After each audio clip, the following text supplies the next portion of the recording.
Olá, pessoal, tudo bem com vocês? Comigo tudo ótimo.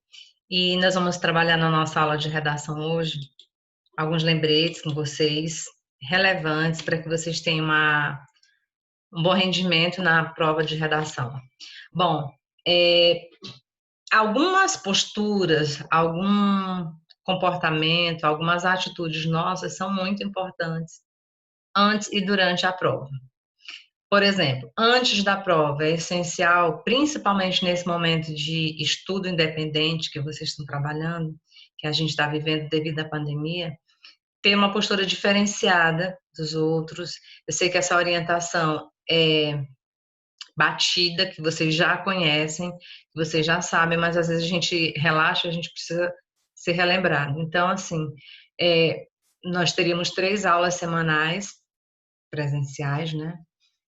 Tínhamos ali teríamos um feedback com vocês, mais produção de redação, mais cobrança, e vocês precisam ter uma postura agora de que não é comum da nossa cultura, né? Que é ter um estudo independente. Então, antes da prova de redação, é essencial vocês lerem jornais. Eu sei que poucas pessoas leem jornais, mas a gente tem aí revistas que têm conteúdos parecidos como a Veja, por exemplo, há quem não goste, então é melhor nem citar nomes, né, para a gente nem divulgar, não fazer propaganda. Há revistas, artigos na internet disponíveis, há conteúdos de jornais na televisão que vocês podem estar assistindo, fica a critério de vocês a escolha do canal. Mas por que que isso é importante? Porque ele traz assuntos da atualidade, a gente sabe que o Enem cobra temas atuais. Então, fazer essa leitura, estar atento aos noticiários é bastante essencial. Compreender e interpretar o que leu. Também não basta você pegar uma revista, um artigo e ler, hoje eu li um artigo na internet, bacana, mas aí, e aí, o que que você absorveu sobre esse artigo? Então, é importante que você tente compreender e interpretar. Praticar a escrita, de texto com temas diversos, que vocês podem aí estar pesquisando temas no nosso portal de redação Nota 1000, vocês podem pesquisar em outros sites, Instagram, para quem gosta de seguir, tem muitos professores, muitos ex-alunos e alunos que postam conteúdos muito bons. Praticar a reescrita desse texto, porque se você consegue escrever um texto e ser crítico o suficiente para entender que ele não ficou bom, você pode reescrever esse texto e melhorar aquilo que precisa ser melhorado, ou passar para alguém, mandar para o professor, mandar para mim, mandar para algum colega, dar um feedback, me diz como é que está esse texto, o que que você acha que precisa melhorar, o que que não ficou bacana. Então, praticar reescrita também é um método. Inclusive, a Solânia, ex-aluna nossa do terceiro ano passado, ela está num cursinho lá em Teresina e ela me falou que uma das técnicas que eles usam e que tem funcionado bastante para melhorar os textos é a técnica da reescrita. Pegar aquele mesmo texto e fazê-lo uma, duas, três vezes, se for preciso. Praticar a transcrição do texto, pedir para que um professor, um colega leia o seu texto e aponte os problemas. A gente não tem essa presença, né, ali, mas a gente se comunica com os colegas. Vocês têm o meu WhatsApp, vocês têm meu contato, vocês podem mandar para mim, eu já falei isso lá atrás, vocês podem mandar, pedir que eu dê uma lida, que eu fiz isso com todos aqueles alunos que fizeram aquela conclusão que eu pedi lá no segundo bimestre, que fizesse uma conclusão, que fizesse um texto que me mandaram, eu dei um feedback, mostrando como é que estava o texto. O que é essencial que vocês façam durante a prova? Que vocês, primeiramente, não se afobem, porque vocês vão fazer uma leitura da proposta, mas antes de ler a proposta, a gente se depara com o tema. Acredito que praticamente todo mundo, quando pega a prova, já vai em busca do tema para saber, né, qual é o bendito tema deste ano. Então, não se empolguem no sentido de não se assustarem com o tema, se apavorar com o tema, e nem de se empolgar achando que você sabe tudo sobre ele. A gente precisa ter bastante critério, ter bastante prudência em relação à leitura do tema, né? Quando eu digo a leitura do tema, a interpretação do tema. Então, ler e reler o tema, ler atentamente a proposta, porque a proposta nos dá pistas do que ele quer que a gente fale. Se eu quero se há uma lei dentro da proposta, porque ele quer que você embase a sua tese de acordo com uma lei já vigente. E assim sucessivamente. Alongar os músculos de ligamento das mãos e antebraço, porque vocês sabem que o Enem também é uma prova de resistência, uma prova cansativa. Manter uma postura confortável, não se apressar, mas também não se esmorecer, porque existe uma coisa de pressa e de rapidez, né? Você não precisa nem ter pressa, mas é importante que vocês façam uma prova rápida. Vocês não percam tempo, porque é uma prova muito extensa. Lembrar que há diferenças entre fala e escrita, lógico, a gente nunca deve escrever como fala, principalmente porque nós falamos muito errado. Reler o rascunho procurando identificar problemas. Prestar bastante atenção ao transcrever do rascunho para a folha definitiva. Isso para quem faz rascunho, né? Porque a gente tem uns Machados de Assis aí na sala que nem rascunho fazem, já querem fazer direto na versão definitiva. Então, é importante fazer o rascunho, é importante ter cuidado na hora de transcrever o rascunho. A gente sabe que às vezes a gente pensa uma palavra e escreve outra. Então, tem que ter bastante atenção. Em termos dessa redação, alguns tópicos não podem faltar, como vocês já sabem. É importante que vocês estejam atentos ao foco no tema e que isso já aconteça de imediato ali no início do seu texto. Então, focar no tema, entender o que é uma tese, que é a aplicação da sua opinião sobre tudo que você fala, porque às vezes a gente diz assim, sua opinião, a sua tese sobre o tema. Mas às vezes a gente esquece que quando eu argumento, né, eu estou externando a minha opinião. Quando eu cito um fato, eu cito um dado e eu faço um argumento em seguida, eu estou externando a minha tese. Então, tema, tese, argumento, proposta de intervenção são 4 fatores que vocês têm que estar muito preocupados, porque eles contemplam algumas competências aí. Todas as competências, inclusive. Então, ó, eu estou focando no tema, eu apresentei tese, eu estou mantendo argumento, eu estou só expondo os problemas que acontecem. Eu apresentei uma proposta de intervenção social, ou seja, que a própria sociedade, às vezes em parceria com um outro órgão, ela consiga resolver essa situação. Então, ter bastante cuidado em relação à presença desses 4 tópicos. Em relação ao tema, vamos pegar, por exemplo, um tema bem distante, mas um tema que é interessante a gente usar aqui como exemplo, que foi o tema de 2011. O tema da redação do Enem 2011 dizia: viver em rede no século XXI, os limites entre o público e o privado. Este tema, ele vincula-se a um assunto muito mais amplo, que é a questão da tecnologia, né? Então, como que eu poderia fazer uma introdução, uma redação, em que eu focasse esses 4 tópicos aqui: tema, tese e argumento. Vamos pegar esse exemplo de uma redação nota 1000, que tem como título A Internet tem ouvidos e memória. Uma pesquisa da consultoria Forrest Research revela que nos Estados Unidos a população já passou mais tempo conectada à internet do que em frente à televisão.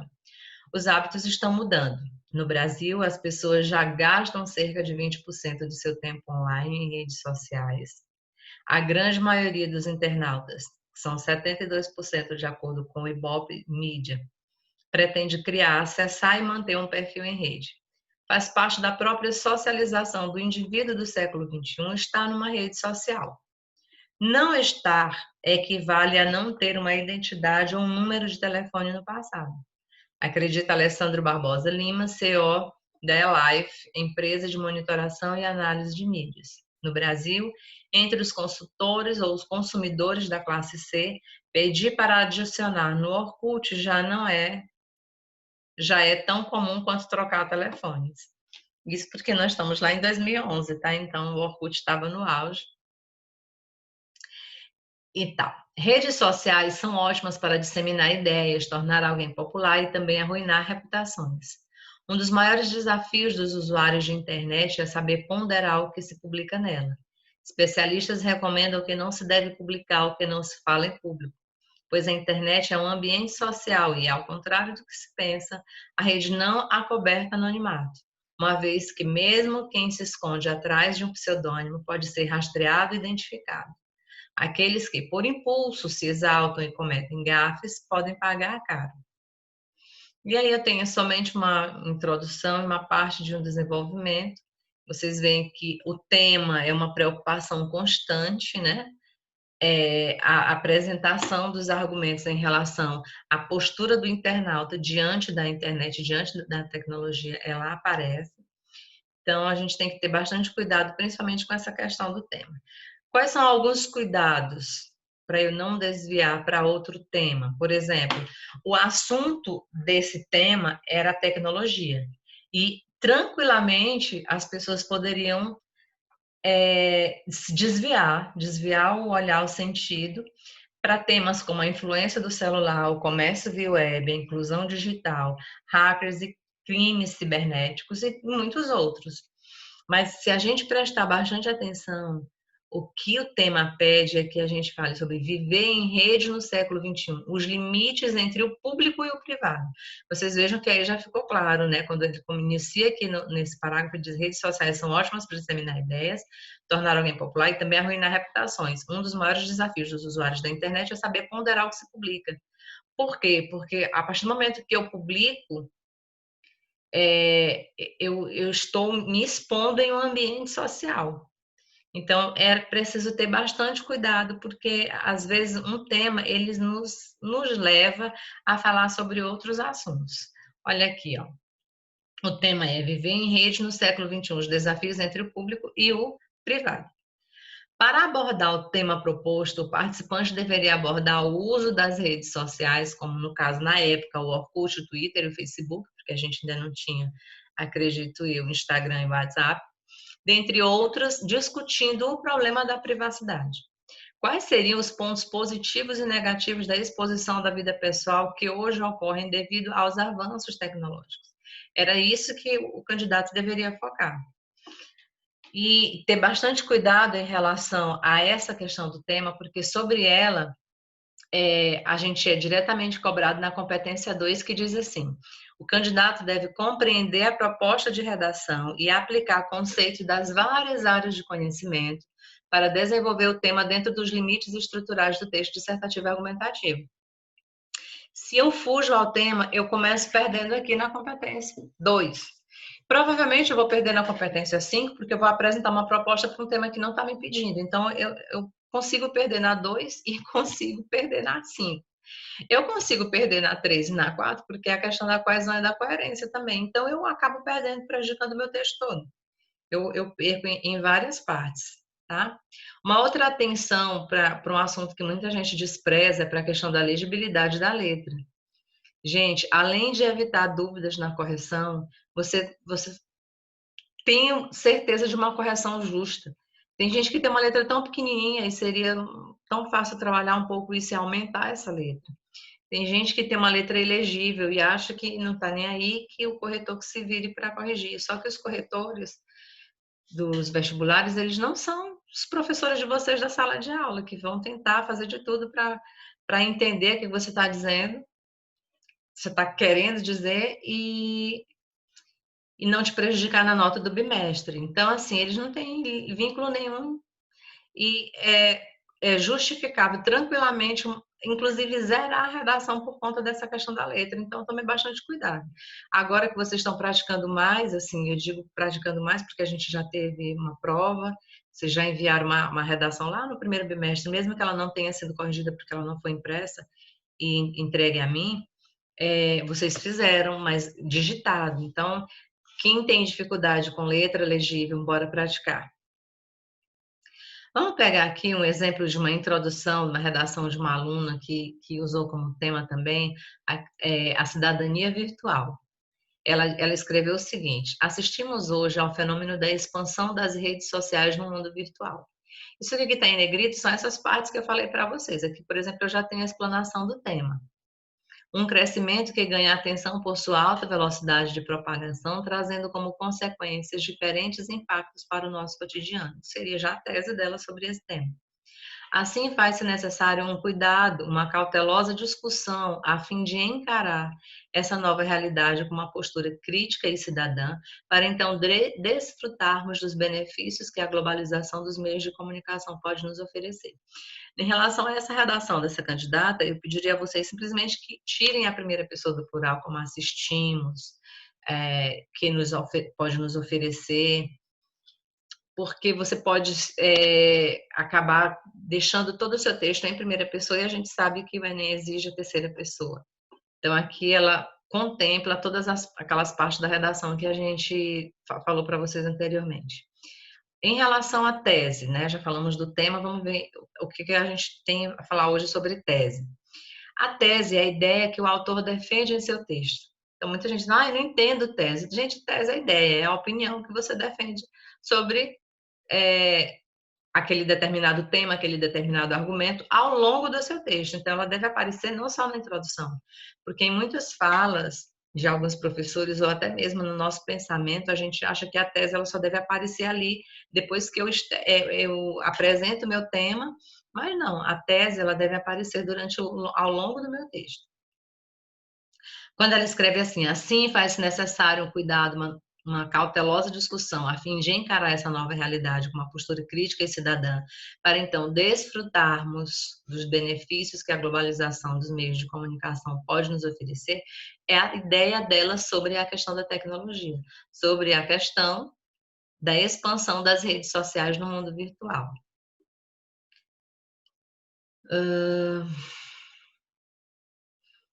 Hoje, as redes sociais na internet adquirem extrema importância, visto que são os principais meios através dos quais as pessoas se relacionam diariamente. Além de universalizar o acesso a elas, devemos também conhecer esse novo ambiente em que agimos. Vocês vejam que ela já saiu da introdução, que está aqui, ela já está no desenvolvimento e ela se mantém apresentando a tese.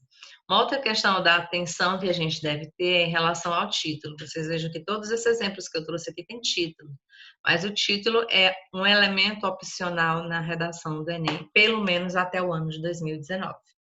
Então, quem quer fazer o título tem que ter alguns cuidados com ele. Por exemplo, ele deve ser centralizado, ele não deve ser muito extenso, ele deve obedecer à pontuação. Por exemplo, se você não apresenta verbo, você não coloca ponto. Se tem verbo, aí você é obrigado a pontuar.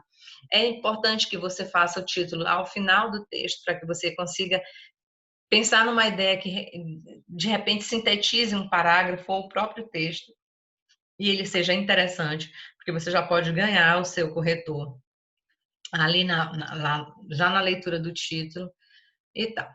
Em relação aos argumentos, né? Tema, tese, agora o argumento. O que é o argumento? O argumento é a justificativa que a gente utiliza para convencer o leitor a concordar com a minha tese. Eu apresentei a minha ideia, eu apresentei o meu ponto de vista, a minha opinião, e agora eu vou tentar justificar essa minha opinião. Esses são os argumentos. E esses argumentos, eles aparecem através de alguns recursos argumentativos que a gente chama de depoimentos, exemplos, citações, pesquisas, dados estatísticos, fatos comprováveis, alusões históricas. Ou seja, eu tenho tem muita gente que confunde argumento com tese. Gente, a tese é a sua opinião sobre o assunto, sobre o tema, sobre o problema. Os seus argumentos é o momento em que você vai justificar isso. É como se você fosse comprovar agora a minha tese. Eu apresentei a tese, eu quero comprovar. Como é que você vai me comprovar isso? Pronto, eu vou te dar um exemplo. Eu vou te apresentar um depoimento, eu vou lançar aqui uma citação. Daí eu lanço e contextualizo. Não adianta só jogar as citações, as alusões históricas, os dados estatísticos e não encaixar com a sua tese. Tá? Então é importante que você apresente os seus argumentos, mas sempre lembrando de contextualizá-los. Vamos pegar aqui, por exemplo, aonde eu sou cobrada em relação aos meus argumentos. Por exemplo, a competência 3 diz assim: o candidato deve selecionar, relacionar, organizar e interpretar informações, fatos, opiniões e argumentos em defesa de um ponto de vista. Então, aqui, basicamente, ele está me dizendo, se você não argumentar, se você não apresentar um argumento em relação à sua tese, em relação ao seu ponto de vista, você zera a competência 3. E é o que muita gente faz, porque muita gente expõe, né, fatos, muita gente joga os dados, muita gente faz uma redação expositiva e esquece de argumentar. E a nossa redação, ela é tanto dissertativa quanto argumentativa na mesma proporção. Mas se você puder argumentar mais do que dissertar, você ganha ponto com isso, porque tem uma competência para o argumento que é a competência 3, tá? Então, quando você seleciona os melhores argumentos, quando você relaciona esses argumentos à sua tese, quando você organiza e interpreta esses argumentos e essas informações, fatos e opiniões em defesa de um ponto de vista, você consegue tirar 200 pontos na competência 3. Do contrário, você vai perdendo aí. Então, quando você falha no argumento, você perde na competência 3. A competência 4 diz assim: demonstrar conhecimento dos mecanismos linguísticos necessários para a construção da argumentação. Ou seja, a competência 4 também avalia a questão da argumentação. Quando você escolhe os conectivos que vão introduzir os seus argumentos, quando você escolhe os conectivos que vão ligar os seus parágrafos, as suas ideias, o seu ponto de vista, o tema, os argumentos, você está trabalhando a competência 4, que também avalia a questão da argumentação. E é basicamente aquilo que eu digo, gente, a redação do Enem é uma cadeia. Não dá para... você não perde... Dificilmente você perde só em uma área. Nem na língua, que é a competência 1, que você perde na competência 1, você perde na competência 3, que é a coerência. Quando você escreve um texto que você não usa as palavras corretas, que você não pontua corretamente, você perde tanto na língua quanto na coerência. Então, assim, é difícil você pegar uma redação e você ser prejudicado quando você falha apenas em uma competência, porque basicamente uma competência leva a outra, é uma cadeia, uma corrente aqui. Vamos ver como ficou os argumentos desse candidato em relação àquele início de texto. Ele disse assim: a internet nos abre uma ampla porta de acesso aos mais variados fatos, verbetes, imagens, sons gráficos, etc. Um universo de informações de forma veloz e prática, permitindo que cada vez mais pessoas de diferentes partes do mundo, diversas idades e das mais variadas classes sociais, possam se conectar e fazer parte da grande rede virtual que integra a nossa sociedade globalizada. Dentro desse contexto, as redes sociais simbolizam de forma eficiente e sintética como é conviver no século XXI, como se estabelecem as relações sociais dentro da nossa sociedade pós-industrial, fortemente integrada ao mundo virtual. Isso aqui seria o segundo parágrafo daquela redação que eu comecei a ler para vocês. E o último tópico, dentre tema, tese e argumento, seria a nossa proposta de intervenção. A solução para o problema, né, levantado dentro daquele texto através daquela temática. A proposta de intervenção ela precisa ser detalhada, como vocês já sabem, de modo a permitir o leitor o julgamento sobre a sua execuibilidade, ou seja, sobre ser possível ser executado ou não. Porque às vezes a gente quer propor algo que é bem diferente, que é inovador, que é original, mas às vezes não é viável para aquela realidade. Então eu preciso saber, além de detalhar, de dizer o que, quem, como e porquê, eu tenho que me preocupar se aquilo que eu propus é execuível. Então, procure evitar propostas que sejam vagas, gerais, procure propostas que sejam realmente concretas, específicas, consistentes e que sejam de acordo com as ideias desenvolvidas nos argumentos. A competência 5 diz que o candidato deve elaborar uma proposta de intervenção para o problema abordado respeitando os direitos humanos. Tá? A gente tem que ter cuidado porque muita gente naquele momento em que houve esse questionamento sobre direitos humanos ou não, ferir ou não os direitos humanos, zero ou não zero? Zero. Se não zera a redação toda, zera a competência 5, que já é bastante, porque são 200 pontos a menos. Então, para um bom uso da internet, sem cair nas armadilhas que esse meio pode eventualmente nos apresentar, é necessária a construção da criticidade, o bom senso entre os usuários da rede, uma verdadeira educação capaz de estabelecer um equilíbrio entre os dois mundos, o real e o virtual. É papel de educar tanto das famílias, dos professores, como da sociedade como um todo. Só assim estaremos exercendo de forma plena nossa cidadania. Seria o último parágrafo da Mary Claire Zil Lam-Gun. Olha o nome dessa candidata, né? Um nome exótico, no mínimo. Então, aqui a gente tem uma proposta viável, que é a construção da criticidade, o bom senso entre os usuários e os agentes, que são as famílias, os professores e a sociedade como um todo, fazendo isso com bastante equilíbrio para estabelecer, na verdade, essa educação, para estabelecer equilíbrio entre o mundo virtual e o real. E o finalzinho lá com chave de ouro, só assim estaremos exercendo de forma plena a nossa cidadania. Existem algumas perguntas que todo mundo faz, né? Texto em prosa é para escrever em diálogo? Não, né, gente? Texto em prosa é texto dividido em parágrafos. Prosa é a organização do texto em linhas contínuas, agrupadas em parágrafos. Dissertativo argumentativo é o mesmo que artigo de opinião? Não.